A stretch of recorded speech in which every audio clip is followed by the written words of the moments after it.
Excuse you, baloney wash. I'm annoyed. I'm just here to give my opinion and carry in. Oh, it's crazy.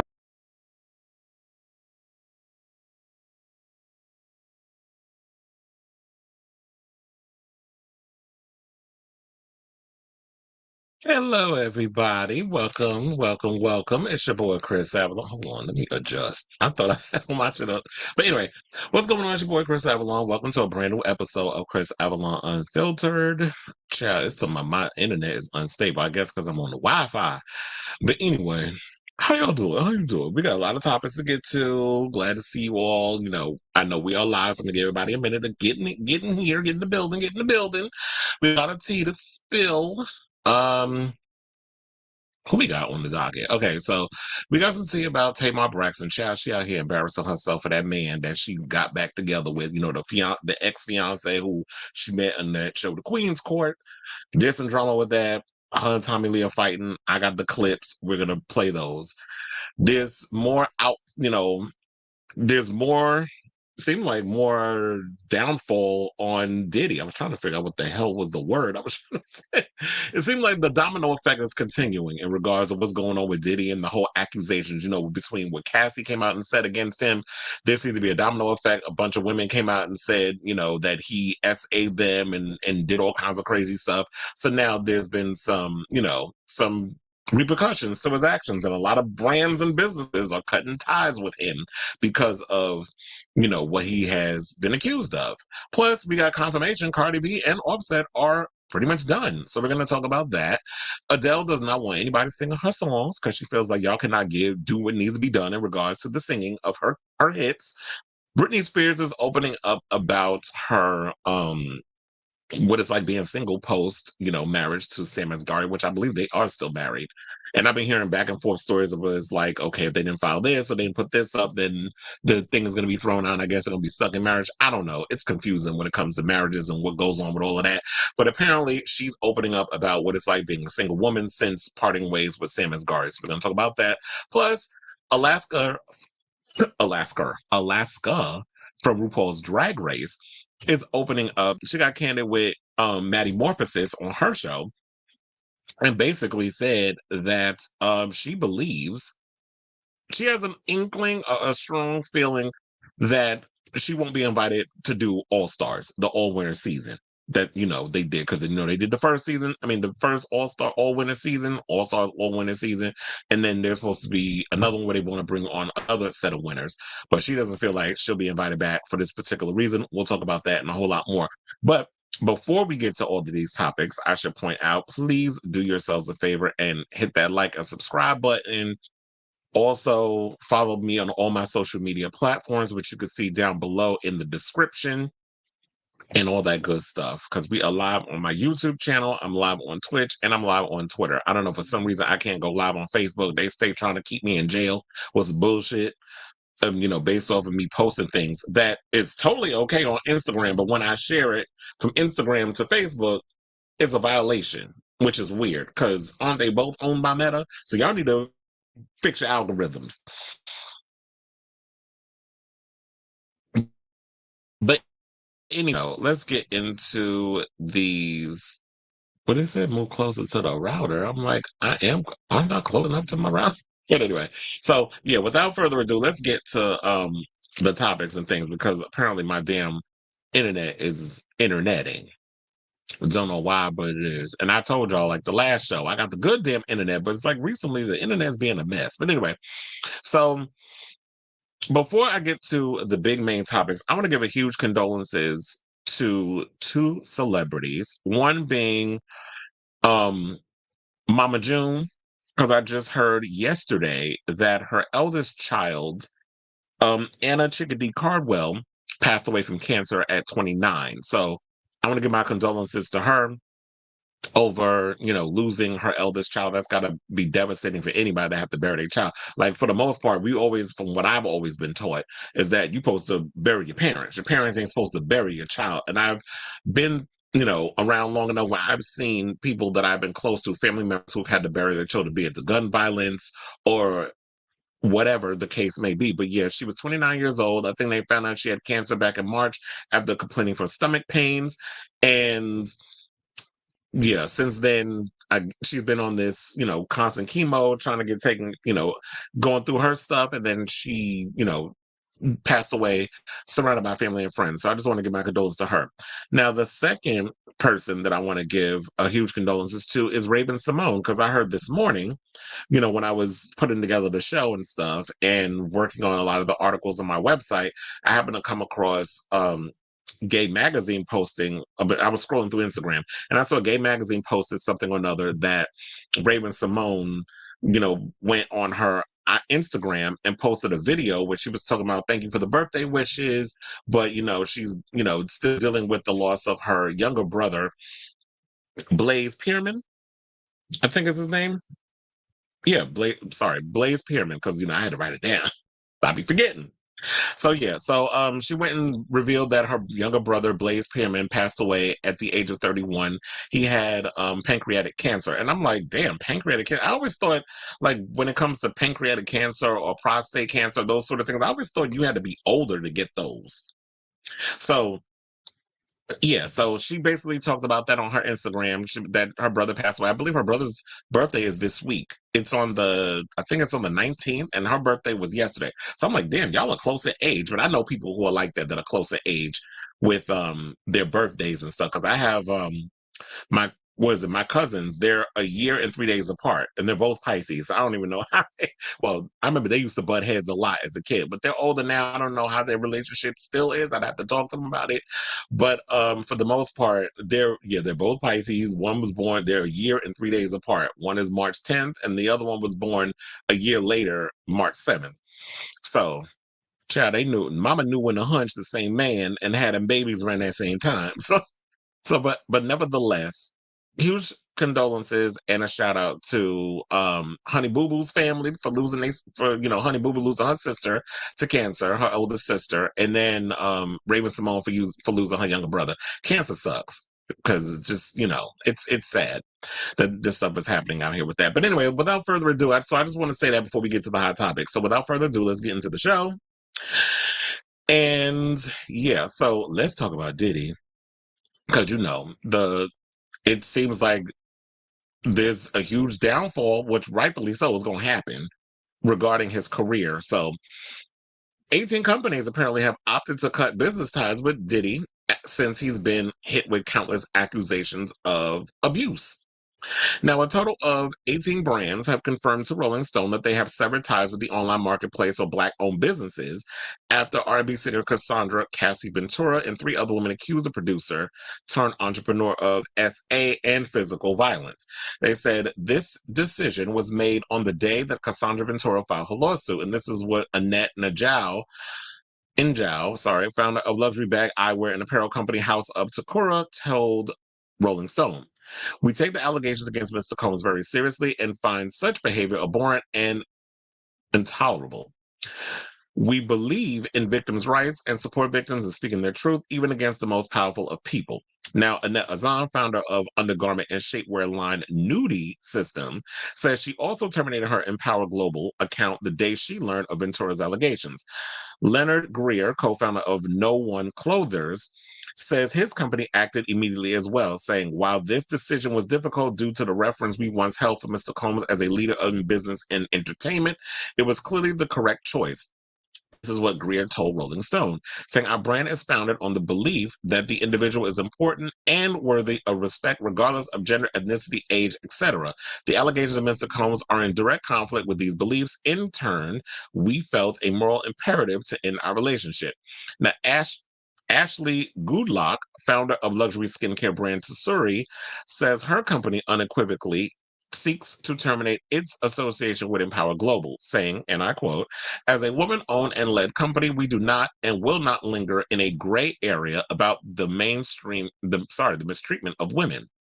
The founder of high-end jewelry purveyor Fulaba, a featured brand on the site, says she believes Ventura and other accusers, so her decision to leave the platform was clear, saying Fulaba is all about empowering women and girls. This is what Hailey Berry says. Child, I almost said Halle Berry because we got Halle Berry, we got Haley Bailey, and we got Happy Berry. Okay. We will not associate with anything or anyone that is counter to our values. And they also said that some of the existing brands have already been wiped from the site, saying the exodus marks a rapid and astonishing free fall for the curated platform, given Combs' splashy launch in July. Combs, who sunk more than $20 million into the venture, had gushed he was more excited about Empower Global than when he started his infamous record label, Bad Boy Entertainment. Well, because you bled them dry over there at Bad Boy, so of course you'd be excited to suck the energy and the money and everything else out of another damn venture. Now, in 1993 is when he launched Bad Boy Entertainment, saying, I'm going into these areas to diversify things and fight for our inclusion. Combs said in July, this is a platform about sharing power and empowering each other. This is something that is for my people, blah, blah, blah, so on and so forth, because I wasn't buying it when he was saying it. Now, the funny thing, the reason why that I mentioned and I decided to read a lot of the article where it was talking about the people who jump ship with the, the companies and the brands and stuff, is because they said something in this article that I was like, you know what? It makes a whole lot of sense, because they said that the reason why they exited, I believe the final nail in the coffin was the allegations. But according to the Rolling Stone article, they said that they also, what played into the decision is the platform allegedly lackluster performance, saying that we had a relationship with Empower Global for its from its earlier days because I was previously connected with the founder who sold the Nile List. This is what Rebecca Allen, founder of the eponymous high-end footwear company, tells Rolling Stone. That would be Nile List. That's the footwear company. They said, we enjoyed working with the team, but we have not seen meaningful sales, so we were already planning to terminate our relationship at the end of this year. These hiring allegations have expedited our decision, but we ended our partnership with Empower Global earlier this month. And what basically Empower Global is that if you are a brand and you're looking to get a bigger push based off of who runs the company, you pay a $35 monthly subscription, and I believe that the Empower Global takes 10% cut of the sales. Now, the funny part was the reason why I mentioned all those names is because, like they were saying, they weren't seeing a profit in them going on the website and promoting their stuff and using it as a brand. Now, if Diddy is, saying what he's saying and being this big entrepreneur, whatever, why wasn't he out here pushing for these companies to be, these black owned brands? Why weren't you pushing that out there to the people? Now, I don't watch Revolt. I don't know where the hell that is on my television. I mean, I did see, like, okay, if I'm on YouTube, there's stuff that pops up, or on social or all the other streaming platforms. But my thing with this particular thing is that now, if you are a CEO of your own network, why wasn't there any commercials or anything that would play? Or maybe there was. I don't know. If y'all watch Revolt, let me know down in the comments if I could be wrong in this situation. But why wasn't there anything promotion wise that was put up where people could, know about these companies and then put money within, so black people are putting money into skincare lines, where they said there was one company, I don't know, in the article that said that they had a skincare line or something or another that was for all skin types, and they weren't seeing a profit in any of the stuff. But from what I heard, they said that the CEO, Khadijah Robinson, left in February. She was a Spelman College and Harvard Law alumna.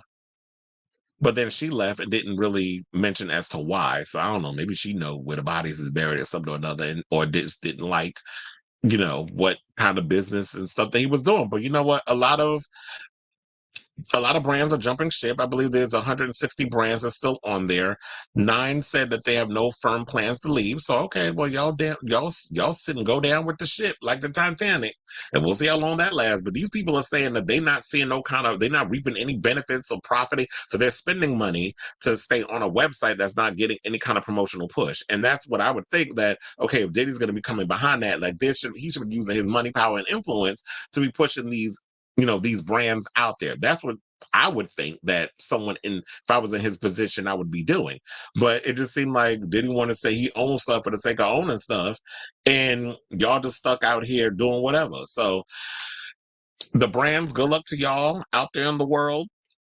and figure out what y'all need to do. If y'all want to remember the brands that I just mentioned, I did write the article. It's on my web. Well, the article is on my website that I referenced, the Rolling Stone article. It is on thekrisavalon.com, so y'all can go over there and y'all can read through it, look up the brands if you're interested in checking them out and doing the research or seeing if some of the stuff that they sell works for you. Definitely look into it and support a lot of these brands. Especially, we should be supporting people that go out here and say, you know what, I'm not even going to associate myself with someone who's an abuser and all these other things. We jump on the thing and we want to, jump on a situation, or because someone's a big name and they may help us in the long run. But if you're not really helping my brand or help me in any way, and I don't want to be associated with someone that's got history of beating on women and sexually abusing them or trafficking them and all kinds of other stuff. So I say, as people of color, we should be supporting Black businesses any damn way, but that's just me. Okay, so let's get to our next topic, which is Cardi B. Now, last week, I say last week because it's Monday, and I think I've done 4 episodes of Kris Avalon Unfiltered last week. So sometime last week, I covered a story where basically Cardi B said, well, she put some cryptic message on social media.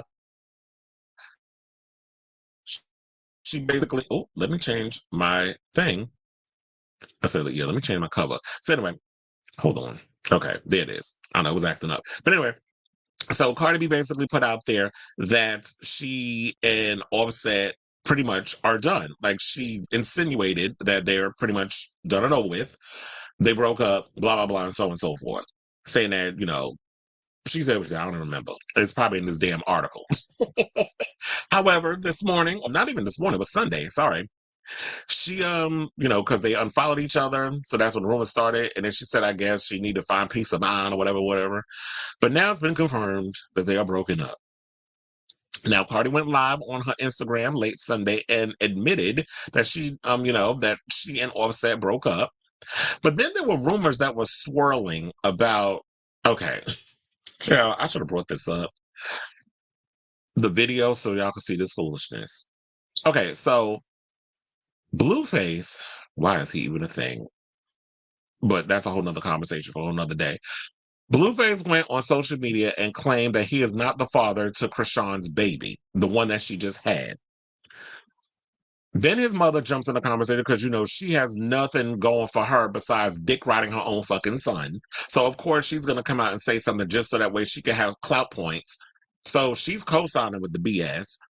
And then he also implied that Offset had sex with Krishan. So this is the story that's going on right now. And Cardi B responded to it when she was on Instagram. So she said, I don't care to find out because I've been single for a minute. I just don't know how to tell the world. I think she meant I just didn't, but we already know Cardi from the Bronx. English is not. Well, I can't say that for the Bronx people because I know plenty of people from the Bronx that speak proper English. Cardi just ain't one of them. It's no shade. I like her, but girl. Okay, so Cardi suggested that she and the Migos member, who's also 31, had been having issues for a while, though she is looking forward to a new year. She says, I want to start 2024 fresh, open. I'm curious for a new life, a new beginning. I'm excited. And then she also said, I ain't never talk to or touch. Well, wait, hold on. Oh, so Blueface basically, you know, with his allegations, I jumped the gun. So Offset basically tweeted, I ain't never talked to or touched that lady. Real talk, man. You need some help. And said, if the truth tears you down, you living a shameful life. And I feel bad for you because I ain't never gonna lie on my dick. If I hit it, I'ma admit it. And that's what Blueface said in his response. First of all, Offset, don't even get his ninja no damn energy. First of all, Blueface is a joke. He's a lost cause, no talent. You basically had one song. I don't even remember what the name of the damn song was. And then he's dick riding Krishan and basically did what he did to her. Then this morning I woke up and saw this foolishness on the black blogs, the Jasmine Brands and all the other mess. I'm like, why are y'all giving this ninja so much goddamn attention? He is a clown incarnate. Okay, so in case you don't know what I'm talking about, there was a video that apparently he's doing a show with Zeus because Lemmy's coon, bottom of the barrel scraping ass. I can't say coon because he is a black man with a black owned streaming service that's catering to the lowest common denominator in regards of black entertainment. So he apparently Blueface has this new show coming out where he came out as Mr. Rogers. First of all, how dare you do Mr. Rogers dirty? Like, he is an icon in majority of our homes, our households. So he did some parody or whatever of Mr. Rogers, and apparently he's doing a reality show where he's looking for the next big female rapper. First of all, you're not going to do these girls out here like you did Krishan, gaslighting that girl, fucking her, getting her all kinds of fucked up in situations and for our entertainment, and they both feeding into it because she ain't no damn innocent either. But my thing is like, I don't like the fact that you created, like, and Zeus is giving you the platform to do this foolishness. And the sad part of it is that there will be hundreds of thousands of girls, or I'll just say a couple thousand, because I don't think Zeus is gonna pull triple digits, but I'll say double digits. I'll say maybe over 10,000. So I feel like unfortunately, there will be girls out here who will audition for this because they feel like this will be their only way of becoming famous, is to do this dumbass show. And we already know what the outcome is going to be. Y'all going to have these girls going up against each other. It's going to turn into a Baddies East type show or one of those type of shows. And y'all going to have people in the fucking house fighting for entertainment. And then we're going to be like, well, where's the music? Y'all ain't got music coming out, but y'all, you're selling stunts and shows for ratings. And a streaming, in a monthly streaming bill or whatever, how it goes. But anyway, so I say all that to say that's some straight up foolishness with that part. Y'all can go on social media and look that foolishness up. I thought about bringing it up on here just so y'all could see what I'm talking about and get caught up in this shit. But I was like, I ain't gonna do y'all like that. Like, I would not come up and so y'all be shaking y'all damn head like me. So I say, well, listen, say, Cardi, get yourself together. I like the fact that she said she's looking forward to 2024 and having a good peace of mind and all that other mess. And I hope so. And I do hope that 2024 will also be the year that you give us some new music. Because didn't she say that there's a new album or something coming out in 2024? So that's what I'm actually hoping for, is that we actually get new Cardi music. And also, I remember hearing something under that someone said they believe that, Cardi and Offset came out with this whole rumor about them breaking up and stuff to sabotage Nicki Minaj's album rollout. I had to take a deep breath on that bullshit because I was just like, first of all, what the fuck does someone else's marital issues have to do with Nicki Minaj's album sales or how her Pink Friday 2 rollout is? If the people who gonna buy her album is gonna get her album, the people who gonna stream her album is gonna stream her album. If nobody could come in and sabotage an album rollout by announcing their split, people gonna buy the music regardless. So stop trying to look for excuses or reasons just in case your fave flops. And I didn't say she did flop. I said just in case your fave flops. So y'all be out here with with your fears and all that bullshit. So you start your conspiracy theories because y'all can't keep Cardi dick out your mouth. So I don't understand what that got to do with anything. I'm like, if people gonna buy the music, they're gonna buy the music. It ain't got nothing to do with whether or not somebody come out and say something's going on in their personal life. Now, I don't know if I entirely believe that Cardi and Offset gonna say split up, because how many times they broke up they talked about breaking up in order, and then down the road they made up afterwards. So I'm giving this a little, I'm looking at this, side-eyed, grain of salt, whatever the phrase is. I ain't completely believing it until it comes down to the point of, okay, so now divorce papers been filed. They completely went through it. And I don't know what's going to happen with the assets. Like, how do you split the assets, the houses, all this? Because didn't she say she got a house in the Dominican Republic that he bought her? And she said she wished she wasn't a landlord because the people that was living in her house ain't paid rent in 9 months. Child, they ass have been out on the street if they ain't paid me in no damn 9 months. Oh, so Robert says, hi. He said, hi, Cross. So I'll post this one. So, hi. How you doing? How you doing? All right, so let's get to our next topic. Well, girl, it's you, girl. I'll say that's what I wanted to say, so we can move on to the next thing. Okay, child, let's get into this foolishness. Tamar Braxton out here embarrassing her damn self with fighting over that, Colonel Sanders. Or damn, I forgot what my friend said he looked like from Lord of the Rings.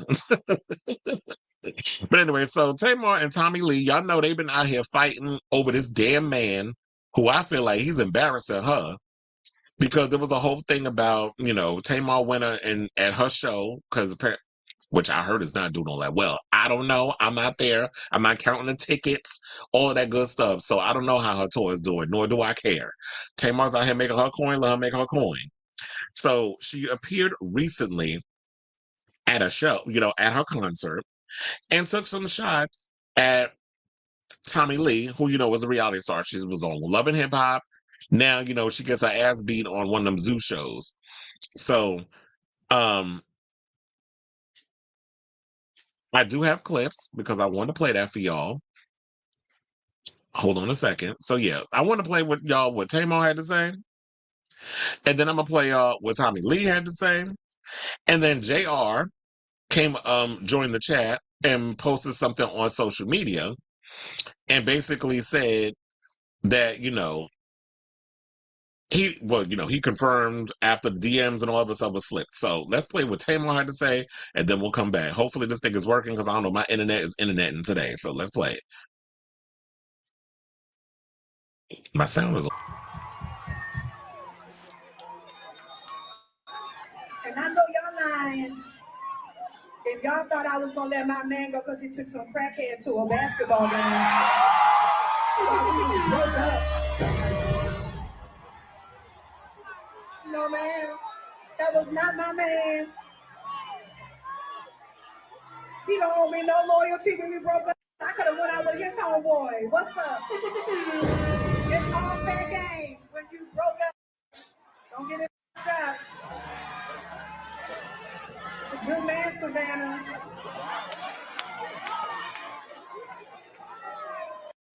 That's why I had to go get my man back, y'all. I love that line. She goes, "You're a good man, Savannah." That's some waiting to exhale, in case y'all didn't know. It's like, he's a good man, Savannah. Then why the fuck won't you marry him then? Remember when she said that to her mother? Whitney Houston. That's what she said to her mother in Waiting to Exhale. Because the mother always trying to push a toxic ass man on her daughter because her daughter, wanted more for herself and started trying to settle for these bums. But back in the Disney, and I think still now, women we want, they just so their daughters can have a man and feel safe and be taken care of. They just look the other way if your man out here cheating or doing whatever. Kind of like reminds me of that show, similar to the show that I'm watching right now, Fellow Travelers, where the mother knew. Well, she figured it out because she saw the letter. But I don't know if y'all watching that show, but she found out her husband was sleeping with men, and then people in those times they were like, "Well, we know that the husbands go out and do what they do, just look the other way." And she's kind of looking like, you live the lavish life. It's like, do I want to live this life and continue it and let my man look the other way? But, you should have been more careful. But I guess they didn't know because, HIV and stuff wasn't what it was back at that time.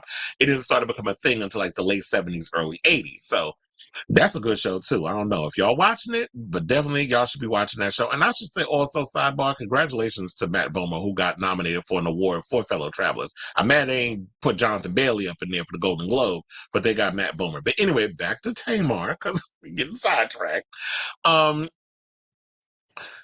Tommie Lee, shortly after Tamar called her all kinds of crackheads on social media, clapped back with her own receipts and said that old boy slid up in her DMs. Because remember the time that we saw the both of them the first time was like Tamar had broken up with JR. JR all of a sudden was at this game. I think it was a baseball game or something. I don't remember. But anyway, they were at a game. Tommie Lee was there. She panned her phone. He was sitting next to her. And it's like, okay, now he playing these fucking games with her. Why would you do that to your ex? Number one, you messing with, of all the people, you going to be sitting next to whatever, you next to the damn enemy. So he wound up, so we was being on there, then all of a sudden, a week or two later, him and Tamar back together, and Tamar out here looking like Boo Boo the Fool. So Tommie Lee hit the social media as well. Somebody said she looked like a man. I said, you're not going to play her like that. I mean, yeah, she had some surgeries, and yeah, she looked good, but we not. First of all, y'all should be so lucky if you see a trans woman that look like this, and I know plenty of girls that do look like Tommie, so y'all not going to play her like that. But I'm going to say, this is what Tommie Lee had to say. So let me make sure that the audio is not muted. Like Beyonce, got everybody on mute. And so we're going to play this clip, and then we'll come back. Let's get into it. So all I said was, He had a nice suit. And from there, he was thirsty. He wanted to fly me out. What's wrong with me going to a game? What is wrong with the situation is that that is your man, as you call it. That is your man. He knew it was a situation with me and you. And he was down. He was down to play op games. I wouldn't take nothing like that serious, my love. That ate my and I sent him on his way. It wasn't the, I don't know, middle class house that he lives in Atlanta. It wasn't the Bentleys, because I drive a Rolls Royce, that got me. It wasn't, I don't know, the slick part thing he got going on. It wasn't none of that. It was when he paid for the Waldorf in points. I knew that I could no longer play this game. So it was a one night thing. He never got no. Let's get into it. Let's get to the next One clip. thing, JR, you never want to play with me. You don't want me to expose how you were saying that you kicked her out and she went back to her mother's house. Not Mrs. Braxton, not Mrs. Not Mrs. Singer with the sold out tour that JR also told me was flex. It was cap. It was she flexing. She don't have no sold out. Between me and you was his exact words. The tour not sold out. He said you was messy. He said you went back to your mother's house. He told me a lot of things that he shouldn't tell a stranger. I just met this man less than a week. Love, if that's your man, as you say, then you need to check him. You need to really check him and check your situation and really see if you're sleeping with the enemy or not. I am not your problem. I don't know you. One thing, JR, you And right here, all you see up in here, that is basically them talking in the DMs, and she left him a compliment, and then all that other stuff. But here's the thing: it's like she hit him. but the sad situation is like we're black. Tamar, I could say your name. I know I'm not a crackhead. I live too well, baby, and I've never indulged in drugs. I don't have to keep saying that y'all gonna run with whatever. But we're two black girls letting this, I'm not even gonna say the race or whatever, play with us. Like, tighten up. Tighten up, my girl. I'm not your issue. That's your issue. And sleeping with people like that and trusting them, this be the problem. Y'all be sold for the and then wanna, yeah, we had an issue. Yes, I'm gonna play with you. I'm gonna play with you. But once I seen the severity of the situation, I was like, damn, this is kind of fucked up actually. Because I'm at home right now with my man and we laugh together. We don't give a fuck about this internet. And he would never talk to you. You could never get to look your way. Now go kiss him in the mouth. But Okay, so now, girl, at the end of the day, you out here looking like the damn fool too. So I don't know how you sitting up here talking about Tamar out here looking dumb. And yeah, I wanted to keep this up here for a second, so that way it's like y'all see that they slid in the DM. So it looked like look, at the end of the day, it feels like she really thought she ate with that comment. Like she really thought that she got Tamar in that whole situation. Tamar went running behind that man. He took her ass back. His part was, first of all, I'm not taking, like, if I would have found out that somebody was going around telling somebody who I couldn't stand on my team, it's like, mother, father, I can't even trust you. And my thing is, I know people are going extra hard on this situation because it's a white man that's playing two black women against each other. I feel like in any situation, y'all should let no man play y'all like this. I don't care what the fuck the race is. I know it probably stings even more because it's like, oh, it's a white man doing this to two black women, gaslighting. If a man gaslight you in general and playing with y'all like a heart from hell, y'all need to cut ties. And to me, JR's like, oh, I don't want the drama. I don't want this. I don't want that. I didn't really want to be a superstar. Remember when he said all that shit back around when they was dating or engaged or whatever? And then they were talking about, I think this was shortly after the whole Queen's Court show, which I didn't even finish because they reveal who won. And I'm like, okay, so what's the point of me sitting here watching this show if I already know who the outcome of everybody? Was old girl from Basketball Wives ain't with that man no more that she picked. Nivea, I guess, didn't even last a night with the one she picked. And Tamar, we already know the outcome of that. Now she back with him. But I did hear that there was, I think K. Michelle, I just heard is going to be on season 2 of Queen's Court. I don't know who else is going to be on there, but I did hear K. Michelle is about to be on the second season. But for this whole situation, it's like, well, wait a minute. So you went out here and had your ass ate by this man and you in a whole relationship with somebody else? So you basically just told on yourself too. Unless y'all got an open relationship and it's not an issue with you and your man, then it's different. But it's just like you literally out here looking like a fool too. And now, Tamar, you look dumb as well. So I don't understand. Like, you know, you need to remove yourself from this situation. And I don't buy it when Tamar, you know, I be trying so hard to be like, okay, so give people the benefit of the doubt. They're trying to change their ways and all that other stuff. I don't know if I get that from her. Because Tamar always said, I promise you, I'm not trying to be caught up in the drama, blah, blah, blah. But you always caught up in some shit. So which is it? So I'm not buying what you selling. So JR, because you know the Shade Room had every damn thing, went on social media and put in his stories, but you know they screenshot it and they put it on their social media. So let me pull that up so y'all can read what he said. You know, I always like coming with the receipts.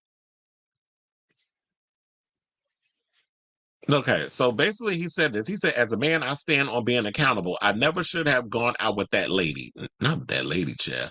I never should have had conversations with her. I regret all of it. I should have never done that to Tamar. She is an amazing woman. I did some dumb-ish while I was single. I love her, and I'm glad I have my woman back.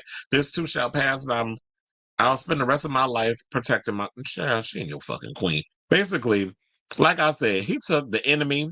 He slept with the enemy. Like Julie Roberts, he slept with the damn enemy. You hooked up with this girl immediately. Then y'all started talking about in the social media, you did some stuff to, I broke up with her and then I got my woman back, and then Tamar saying she broke up with you, so I don't know who to believe. And then she came crawling back to you like it was giving me like she was holding on to the foot of Massa, trying to get back up in that house because, you know, she high yellow. So, you know, she going to be in the house. She ain't going to be in the field picking the cotton. So that's what this whole situation give me. Like, old girl, you know, old plantation baby, Kizzy from Roots is basically out here trying to appease Massa. That's what you giving me with this shit. And I try not to make it a racist thing, but it's a race thing, but it's just giving me this. And Tamar, you out here looking like the one and only fool. I don't know if you're trying to get back into reality TV. I know you said that's not your bag no more, but girl, quiet as it's kept. The reality TV is what's been keeping you a coin. It ain't the music.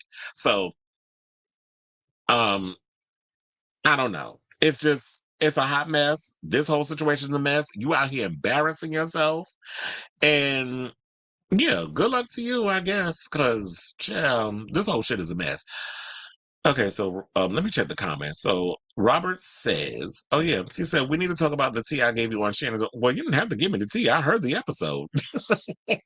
Like when you hit me up. Okay, so Shannon Doherty, I don't know if y'all heard. She has, I believe, terminal cancer. I know she had brain cancer, something or another, but she has a podcast. I listened to it earlier. It's on Spotify. I cannot remember the name of it actually. Let me look on my phone. Oh, it's called Let's Be Clear with Shannon Doherty. And I know she did a recent episode with Holly Marie Combs, who, you know, played her sister Piper Hollywell on the show Charm, which I absolutely love. And I have to say this, I actually started rewatching Charm because that was my show.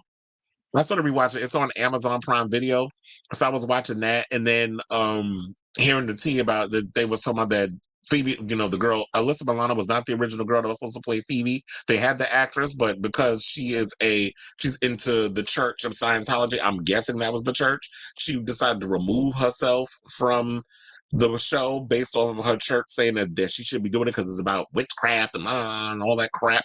So that, and then she kind of alluded to the fact about Alyssa Milano was problematic on the set. So I know they're doing a two-parter. I think the second part is coming out next week. I'm gonna definitely check that out. But it's actually a pretty good podcast. And I always like Shannon Doherty, even though she was always painted as problematic. But I think what it was is that she's a woman and she was opinionated, and people don't like opinions that people have when they come on a show. You don't know what the fuck you talking about. She knew what she wanted for her character, and I think acting is supposed to be a collaborative effort. So there's that. Oh, before we get to the next topic, I also forgot to mention, because I did allude to it earlier, the Golden Globes nominations came out today. So I have the full list on my website, thekrisavalon.com. So if y'all want to check that out, y'all definitely can do that. And I mentioned a couple of snubs on there. I know they did make a mistake because they put Bella Ramsey from The Last of Us, I guess, I can't remember the category, but I know it's Best Female something or whatever. Bella Ramsey does not one of the things about them is that they do not identify with she, her pronouns. They identify as with they, them pronouns because they're non-binary. So they put them in that category. Another person who I was upset about was Emma Darcy, I think is her name, who's on Game of Thrones. Another one who's non-binary was snubbed. And I'm like, wait a minute. House of the Dragon was so good last year. How the hell y'all overlook them for a nomination? But we got the new season coming out in the summer. Hopefully the Golden Globe, but the Golden Globe's a hot ass mess. We don't really count for them because they've always been problematic with their stuff. But anyway, so let's get to our next topic. I just wanted to put those things out there before we get to the next topic, which is Adele, who has been ruffling a lot of people's feathers, and people got mad at her because she said she don't want other artists covering her songs. Now, in a recent interview with The Hollywood Reporter published on December 7th, the publication's latest cover star, was very honest, I should say, about what she really thinks will other artists attempt to sing her hit. She said, with my music and for whoever listens to it, I think I'm not the best singer in the world at all, but no one else can sing my songs like me because I didn't write them. No one can sing my songs like me, period. I wish I could do it in her Cockney accent, but I can't. The lyrics are not their own, she added, laughing, and I don't think anyone else should sing my songs. But she did make an exception, I should say, for Aretha Franklin. May she rest in peace, because the Queen of Soul did cover Rolling in the Deep at one point, and Adele said she had no problem with the Queen of Soul, because I guess people was probably going to drag her if she would have said something about Aretha Franklin. But she says, no, I don't mind when they do, but I'm just saying they're never going to be able to emote it. The same way I can't sing other people's songs. I didn't write the lyrics and I can't sing them as well. But it's just like I would I would choose this any day. She also talked in the article about a couple of things, like there have been recommendations for her. She said she's in no hurry to record new music, which is fine. She's got enough music. She could just do her little residency, make her money, and that's that. She's not in a hurry to make her new music. She said that Lady Gaga almost made her ish herself when she appeared at her concert. She loves SZA and Dua Peep. Since Wendy Williams called Dua Lipa Dua Peep, I can't call her Dua Lipa. She said she loves SZA and Dua Peep. And her dream job is a script reader in Hollywood. Could you imagine her reading scripts in that accent? That would be everything. But she also said that she turned out a lot of duet requests, like where she was like, people recommended her to do duets. She was like, really? Like, you really think that would work? Or there would be people that she was like, okay, that's a good idea, but the schedules just didn't align. And based off of reading what she said, I don't know why people getting upset. I felt like Adele said what she said, and I don't disagree with what she said, because I totally agree that not everyone can sing your songs. I do feel like a lot of times, especially growing up in the era of or the generation of American Idol and those type of shows, and what was the other one? The Voice. When you watch those shows, except maybe a handful of people. Now, I will say this: I did love Adam Lambert's rendition of Mad World. He was able to take that song and turn it into something else. So people can interpret and change things up that works for them. But for the most part, when y'all listen to people cover other people's songs, don't they sound like karaoke renditions of songs that we've heard from the originator? Like, that's what it gives me. Except I will say this: Whitney Houston's rendition of "I Will Always Love You" is way different than what Dolly Parton did. So she emoted and interpreted it in a different way. So I feel like if you could do it that way, if you could take a song and turn it into something completely different than what we've already heard it as, like you could just completely revamp it, change it up, make it your own. To me personally, I don't see no problem with that. But for the most part, I think we can't deny that majority of these covers that we've heard have been basically karaoke renditions of what we've already heard. So there's only a few people that have been able to change it up like that. So I totally get where Adele comes from. And it's the fact that, yeah, you don't understand what I was experiencing and what I was going through at the time when I wrote these songs, and I was going through those feelings and emotions and all that stuff. So when I was writing the song, you don't know what state of mind I was in or how I was feeling at the time. So me singing it the way that I'm singing it is basically giving you this, because I always say this: art is subjective. So how I interpret a song when I hear it is completely different than the way you interpret the song, as well as any listener or even the artists themselves. Like I could be like, oh well, I pulled this from this song, and they'll be like, no, that's totally not where I was thinking or where my headspace was when I wrote this song. I'm like, really? So, but then also, I don't know if I even like knowing where people's headspace was at when they were writing a song, because I like to try to take things from in myself the way I want to versus someone trying to tell me, well, this is what I was going through, and now I can't even like take it in my own way. It's kind of like when you read a book. Like when you read books, what you pull from the character or how you imagine things is completely different than when we see it on the screen or whatever the case is. So that's the way I see it. So Adele, I see exactly where you was coming from. I got you. I understood you. And I don't know why people was all upset, but people just want to be mad about any damn thing. Robert says, Prince never liked covers of his music, and there was no complaints. Well, Prince didn't play, so people knew at that time to respect Prince, except maybe Justin damn Timberlake when he tried it out his mouth, trying to disrespect Prince, and people collected his ass over that. But for the most part, it's like, yeah, Prince was not, Prince was very uptight in particular about certain things when it comes to artists, when it comes to things and the respect and being old school in the music industry. And Robert also says, plus that's like, yeah, that's like their children. Like when you create stuff, it's like, those are my babies. I may not physically have children, but these are my children. And this is like me sprouting, it's like a plant. You planting a seed and watching it grow. It's like your creativity. Oh wait, what was I was trying to get to the other one. It says, have anybody covered Madonna outside that horrible Kelly Clarkson cover of Papa Don't Preach? Did she recently do that on her show though? Did she? I think I heard somebody say that was another thing too. Somebody recently tried to come for Madonna, but like, well, if you notice, nobody's ever covered a Madonna song. Is that a bad thing? I don't feel like everything needs to be covered, and not everybody. Like I said, I feel like when it comes to certain artists, there's a distinct, like when you are in the studio, you create things specifically or different, or I believe Kelly Clarkson also covered Madonna recently on her talk show, based on what you're saying, because I've seen where you popped up something else. You meant Kelly Osbourne. I said, yeah, Kelly Osbourne covered a lot of things, and Kelly Osbourne shouldn't have been out here singing. Although I will admit, I did buy her two CDs when they came out. I will not lie.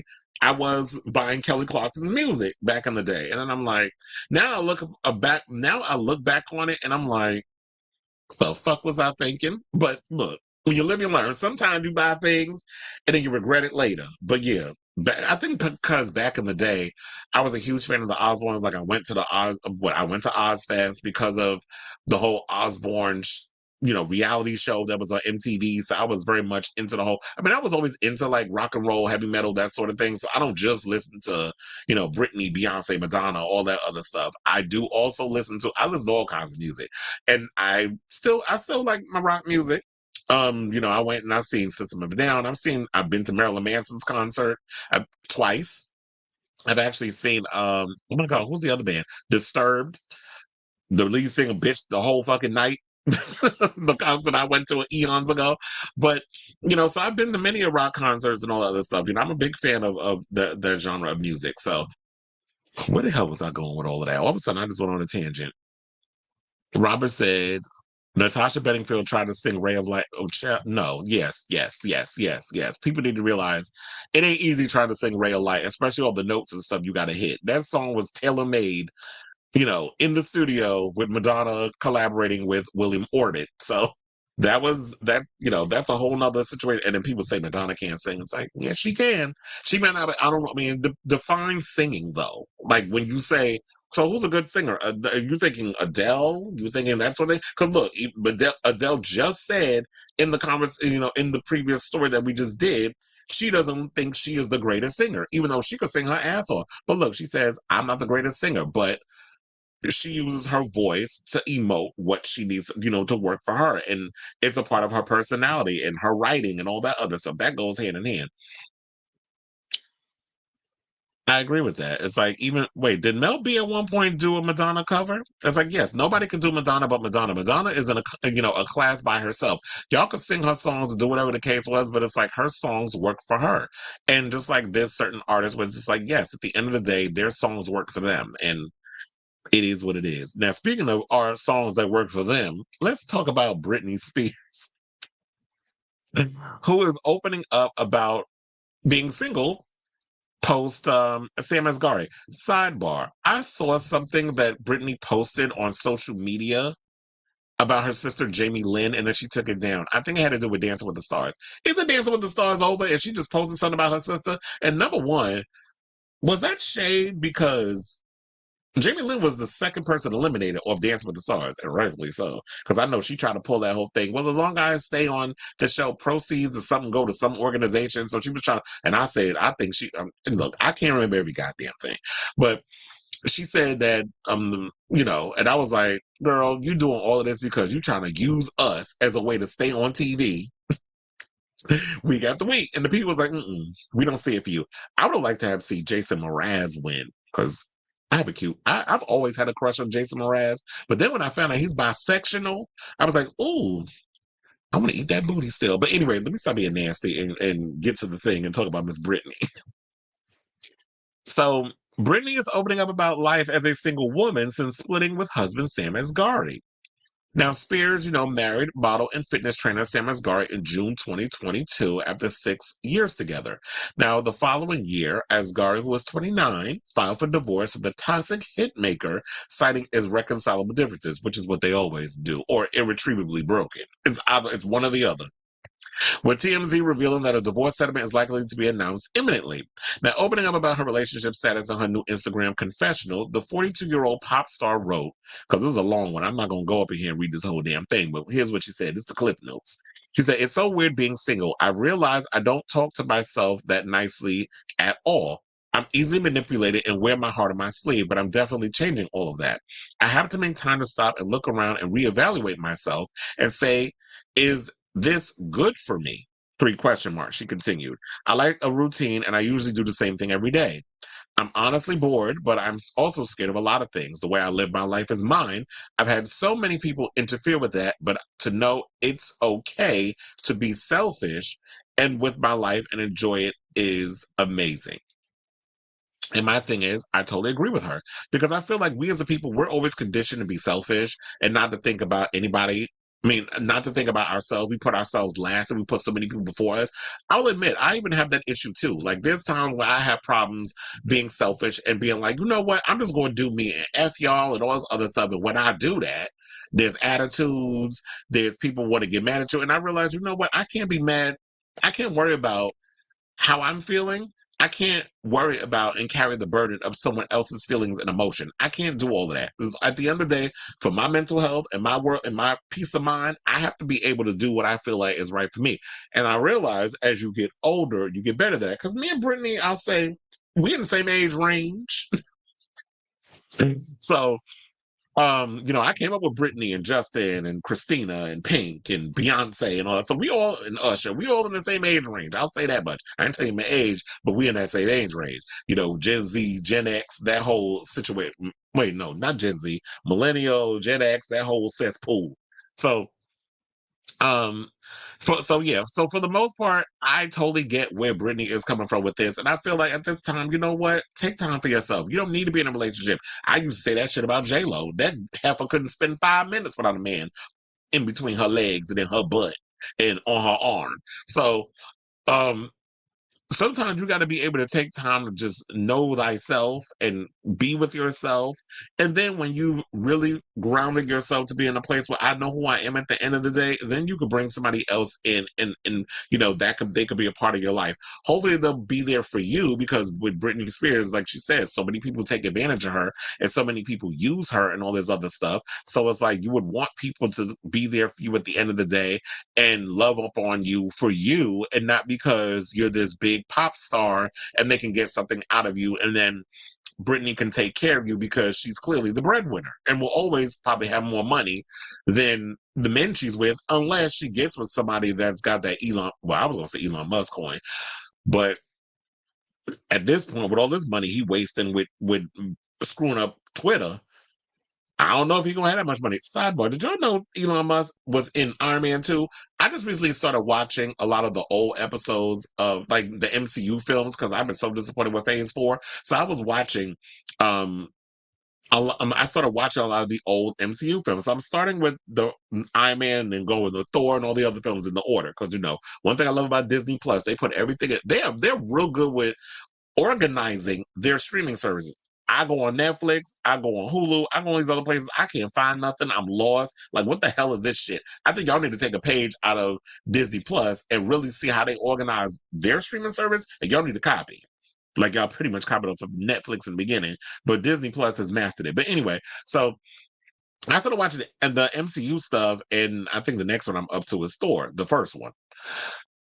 I did not know Elon Musk made a cameo in Iron Man 2. I'm like, ew, why was his ugly ass in there? But at the time, he wasn't who he is now. So he was just this guy who was a Tony Stark type with a lot of money. So that's why they put him up in there. So, with me talking about Elon Musk, I don't know. That just came up in the conversation. I just had to say it out loud. But anyway, let me read the comments. So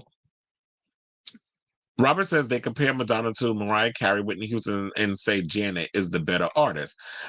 First of all, you cannot compare Madonna to anybody. Madonna is Madonna. Now, you can compare other artists to Madonna who have copied her blueprint in regards to her musical aesthetic, the way she has redefined live touring. Like when you look at the Taylor Swifts, the Beyoncés, the Britneys, the Kylie Minogues, all these other artists, they owe a great debt to Madonna because Madonna is the one who really kicked off that whole. And I know a lot of people, it was so and so did it before. No, they was not bringing theatrics to a tour, like a 3-part act, where it's like you got the big opening when you come out of a disco ball or something crazy, you drop from the ceiling to make your big entrance, and then you got all these dancers on stage, and it's sort of like a more of a traveling theater, Broadway theatrical experience. You wasn't getting that from a lot of artists before her. And I've checked, I've looked. So you wasn't really getting those experiences. You was getting cabaret and all that other stuff, but you wasn't getting like a full-on Broadway traveling theater experience. You wasn't getting that before Madonna, where she wasn't taking it to that level. Because when you look at the Beyonce, you look at the way they do their shows, yes, they have taken a lot from what Madonna has done with her tours, and they've taken that, to where it is today. So we're not going to do that. So Madonna has changed the game in regards to that. So you can't compare her to, because Mariah Carey is her own person, Whitney is her own person, and Janet is her own person. So we got to stop the whole female comparison stuff. Yeah, she did drag Jamie Lynn, but I was trying to remember exactly what it was. But I think that was the interpretation from it before. And the Velvet Rope was compared to the sex book imagery, and Madonna shadily said, I did that 6 years prior, but nobody gives me credit. Well, the Velvet Rope was about her talking about her bisexuality, and then we saw that she had the nipple ring, which, of course, got her ass in trouble later on with the whole Justin Timberlake situation. So yeah, the pictures were racy in the CD cover, because I do have the CD packed away in my parents' attic, so with all my stuff. But yeah, I do remember that there was that. But yes, Madonna was doing it first, where she came out with the big sex book, the silver, the chrome cover and all that other stuff. And the inside, you're seeing, the porn stars and Big Daddy Kane, and you seen all them people up in there, Naomi Campbell, that it was men butt naked. And was Joey Stefano in that? I believe he was the porn star. May he rest in peace. So, there was she was definitely pushing the envelope in regards to that. And it's like, yeah, sometimes one person got to go through the fire and take all the heat before everybody else can come through and with their own stuff and, not take as much heat. But Janet did catch the heat, from, what was it? From the Super Bowl, what she did with Justin Timberlake. So turnabout is a fair game, as Wendy Williams used to always say. All right, so let's get to our final topic, which is Alaska from RuPaul's Drag Race, who is revealing why she believes she'll never be invited back to Drag Race. Now, Alaska is one of the, she is one of the favorite, I won't say all-time favorite, because there's a lot of girls that people love. They got the Trixies and the Katias and the Bianca Del Rios and the, and regardless of what I said about Shangela, people still, she's a favorite amongst the people too, even though with the interview and stuff that I did. So there's a lot of Drag Race girls out here who are, really big and famous and stuff. And one of them is Alaska. And she believes that she says that she feels she could be potentially blacklisted from Drag Race. and won't be invited back. And here's what she said is why. So shout out to Pink News for this, because I happened to come across excuse me, this article where they did the all winter season for All Star 7 that came out a year ago. And Alaska wasn't on the show, but I believe they're talking about they're going to do another all winter season with the queens they did not have on the first time. And Alaska is basically saying that she doesn't know if she'll come, she'll be on there. So, in an interview with fellow Drag Race alum Maddie Morphosis, who was the first straight drag queen to appear on Drag Race, Maddie Morphosis has a web show called Give It To Me Straight on YouTube. Alaska spoke more about potentially returning to the show and explained why her podcast Race Chaser, which she hosts with season 4 contestant Willem, may prevent her from being involved in the show again. So Maddie suggested that Alaska's relationship with World of Wonder had soured due to her relationship with persona non grata Willem, who was famously disqualified for rule breaking during her season. And Alaska says, I think it comes down to Willem. Willem is actively acrimonious. I want to be clear that the reason our podcast works is that we don't look at Drag Race the same way. She's super critical of the show and the company, which I am too at times, but ultimately we don't see it the same way. Just because I have a podcast with Willem doesn't mean the views are expressed are exactly the same. Now, Willem, one of the things I will say that I love about Race Chaser is the fact that Willem is someone who is not afraid to speak out against Drag Race and call RuPaul out on things and the shady things production does. Because I remember I saw, if you are in the pit and you work on the show, you're not going to say anything remotely negative about the show because you want to keep your job. Just like recently, what was it? I was on Out.com and I saw that Bruno, the fine ass pit crew member, Brazilian, hot. Oh, child. But anyway, let me come back. So Bruno basically did like a Q&A or whatever the case was and said, I've never seen anything crazy happen behind the scenes. The queens don't be fighting. RuPaul's a gem, all this other stuff. I'm paraphrasing. So, of course, Bruno's not going to say nothing negative about the show because he wants to keep his job. But then when you got somebody like Willem, and this is why I love the show, is because Willem and Alaska are not afraid to come out and say something. Yes, y'all both went on the show, and yes, you gained a lot of fame and stuff, even though Willem was famous in his own right. I remember I knew Willem because he did Nip Tuck and he did all these other shows before he went on Drag Race. And yes, because you played probably a drag queen or a trans prostitute or whatever, because that was a thing in those days. Kind of still is now, even though it's gotten better. But when you did those type of shows, you did. They always would cast you as a hooker who was killed, a trans hooker, or a drag queen, or something in that world. They never really diversified. Probably because they had heterosexuals writing the damn scripts. But anyway, so that's where I knew Willem from. So when she went on Drag Race, I was like, I already knew who she was because I had followed her career because a lot of the shows that I watched, she appeared on. In Alaska, I will say this because I've always mentioned this. I had the honor of interviewing her when, during her first season of Drag Race, when I asked, what was it? We was at XL at the Out Hotel in New York City. It's no longer around. The hotel's not around anymore and XL is going. So I had the pleasure of interviewing Alaska around the time in the beginning of her career when she was on her season of Drag Race with, the season that Jinx won.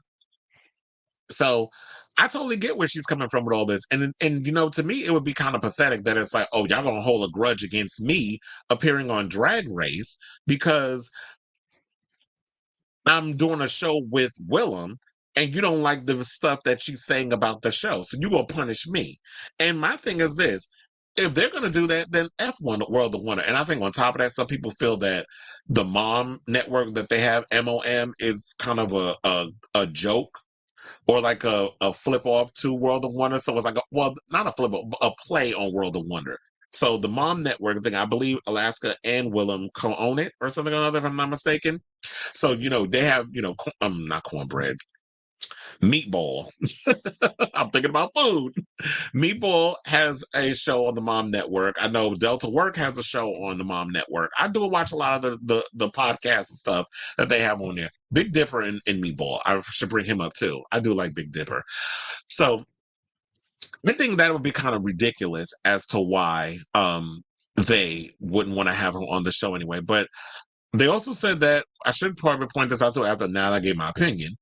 She says that Maddie asked Alaska whether she would ditch Willem and Race Chaser in return for a All Winners comeback, and Alaska said she would, sort of.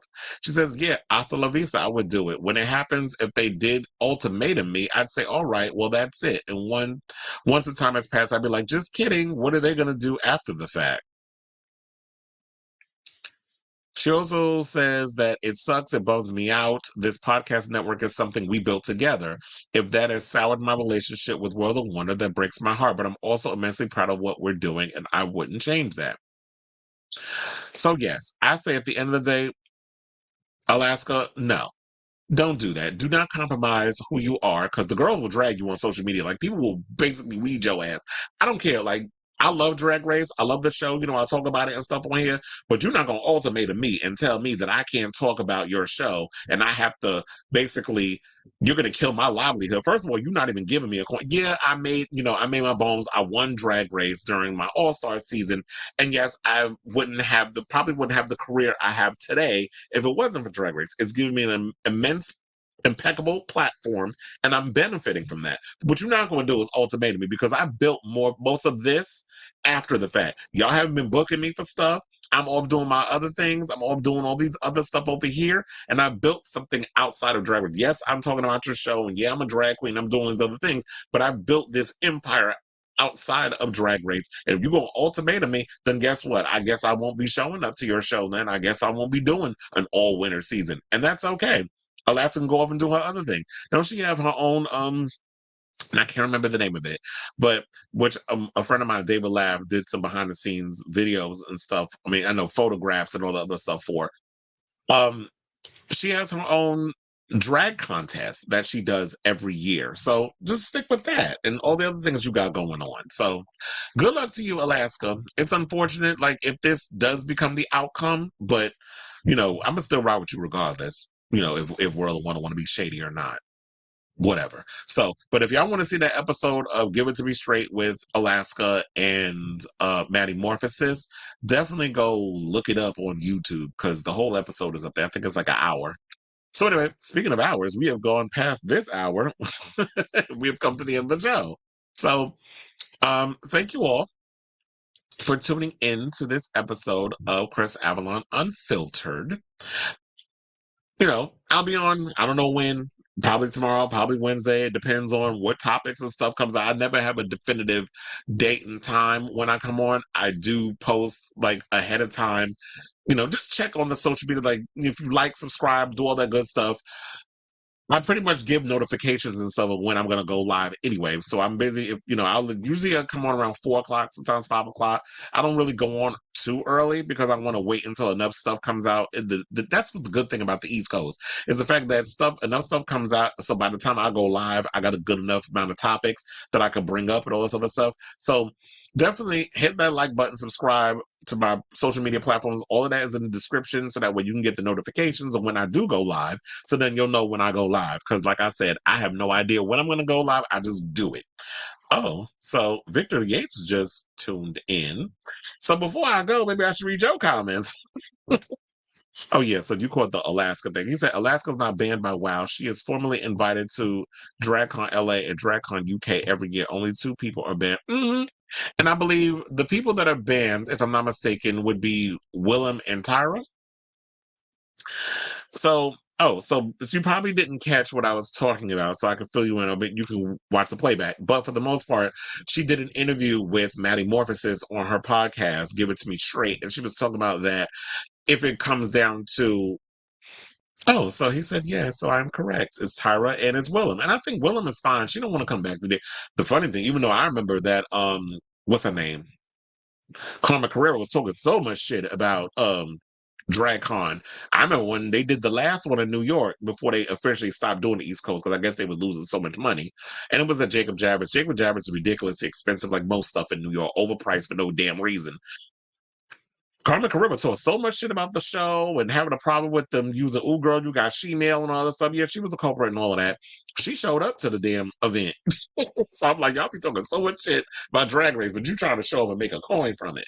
That's a whole nother conversation for a whole nother day. But Yes, for the most thing is like, yes, I don't think she is banned per se, but she's saying that they may try to ultimatum her or hold it against her because of what she's, what she's doing in regards of, you know, her relationship with Willem. But if you are invited every year to DragCon LA and you go to DragCon UK and you're actually going up there, you're setting up booths and all this other stuff, then clearly there's no ill will. I think at the end of the day, business people, we're professional. Y'all understand what it is. My thing is no hard feelings. You have a right to your opinion. You have a right to constructively criticize a show that you have experienced and been on.